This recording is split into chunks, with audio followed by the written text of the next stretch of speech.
Hey guys, welcome to our first class. So today we're going to be talking about plagiarism and how to avoid plagiarism. And we're also going to be talking about paraphrasing and quoting effectively. So here we go. As we are, as I'm going over the notes and explaining some things, you guys will also be taking notes and answering the questions for your do now and the notes for the actual notes. Then there's going to be a practice. I'm going to show you an example and then an exit slip. So let's begin. This is what we have on our agenda today. What is plagiarism? Why is it bad? What does plagiarism looks like? How do we avoid it? And then paraphrasing and quoting versus quoting. So what is plagiarism? Plagiarism is taking somebody else's words and acting and presenting them as your own. So any type of copying and pasting from a website, any type of blatantly just using somebody else's words that are not your own. Plagiarism is also when you take somebody else's words and you change just a few of the content to make it seem like your own, but the idea was not naturally your own. That is what plagiarism is. Now, why is plagiarism so bad? Well, plagiarism has to do with dishonesty, and it's really unethical. I like to compare it to the fact, and I think period 8, we were talking about this a little bit. Music. If we look at music, it's easy for people to claim that somebody plagiarized when they've taken somebody else's sample, they've taken somebody else's words, they've taken somebody else's flow. And at the end of the day, you don't think the person who's copying the original person is credible. So plagiarism doesn't make you credible, right? In any atmosphere.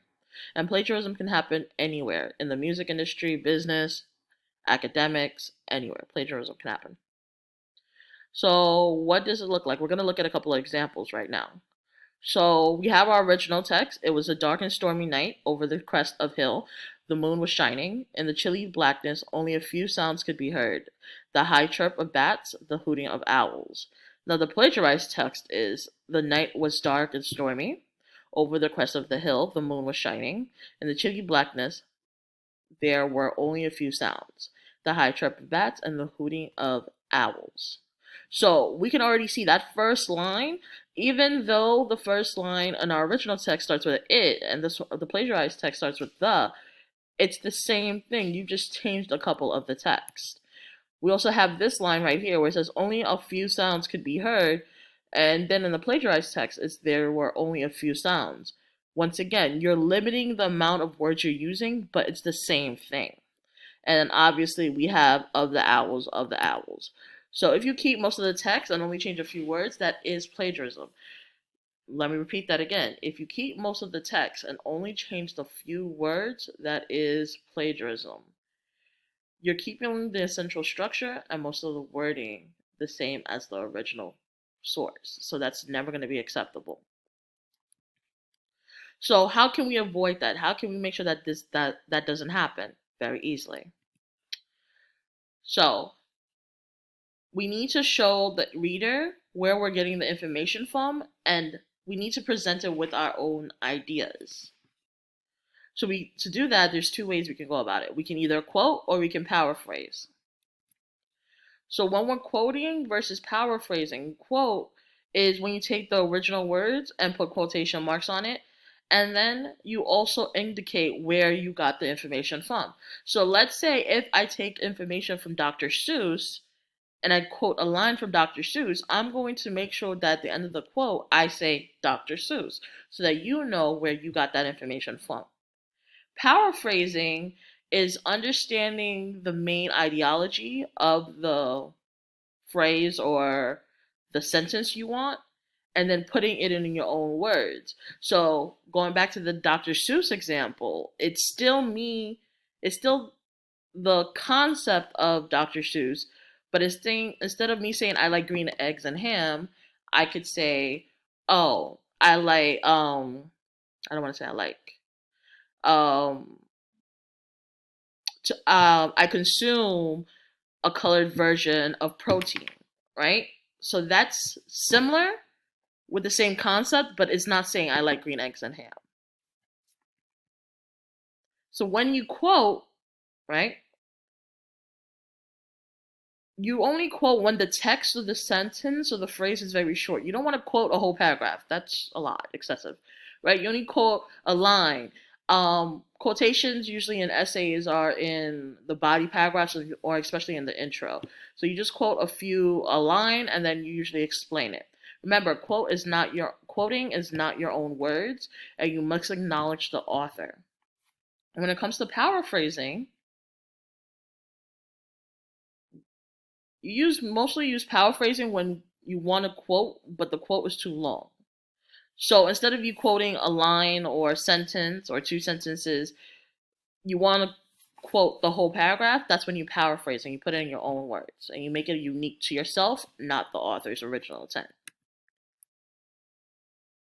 So usually when it comes down to this, and especially in science, it is better to paraphrase than it is to quote, because paraphrase also allows you to show how you're analyzing the information that is being used, right?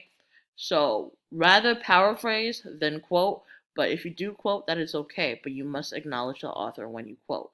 You also must acknowledge the author when you're paraphrasing, but you don't have to do it within the paragraph at that moment. You could do it at the end in the citations. So why is it easier to paraphrase? It's easier for the reader. It helps you understand the information better. There's a better flow of writing, and ensures that you're not copying and pasting, right? That's what we don't want to see this year. We don't want to see any copying and pasting. You will be checked for plagiarism. If it's plagiarized, you will have to do it again. Get it right the first time, and you're okay. So steps for paraphrasing. Read the source, number one. Locate the section information you want to include in your essay or project. Think about the main idea of the section. What is the author trying to tell you? Put the source away. Don't look at the original wording. And on a separate sheet of paper, write the main idea in your own words. And then create an in-text citation for that source. Don't worry about in-text citation as of right now. Towards the end of next week, we'll be working on in-text citations. So you'll get the flow of how to do that. So let's go ahead and let's practice how to paraphrase and how to quote. So let's go ahead and practice. All right, so our original text, and this is what you're going to have to do for your notes. Your notes, you actually have to tell me if it's plagiarized or paraphrased. So let's see. So we have to write the paraphrase for this excerpt. So it was this dark and stormy night over the crest of the hill. The moon was shining. In the chilly blackness, only a few students could be heard. Only a few sounds could be heard. The high chirp of the bats and the hooting of the owls. All right, so let's see. I'm going to pause it right here, give you a few seconds, see if you can come up with a paraphrase. All right, so let's see what our paraphrase would be. This is what I would put. On the dark night, the world was quiet. There was moonlight, there was many sounds, except for bats and owls, right? So even though it's not as similar as the original source, because I've taken away the fluff and I've made it exactly what it should be, right? So paraphrases usually shorter than the original text, more likely to be read than quotes, useful for understanding main ideas. So whether you're quoting or paraphrasing, you need to include a citation, but we're going to stop right here because citation will happen at the end of next week. We'll work on the citations at the end of next week once we know how to structure a research paper and a research essay. So at this moment, I want you to go ahead and what we just did, I want you to practice using it for your practice, your notes. If you have any questions, I will see you during period 3 or period 8 to discuss it. And we can do the notes together if you're a little bit confused. All right. Thank you for watching, guys, and I will see you next. I'll see you later on today. Have a good day.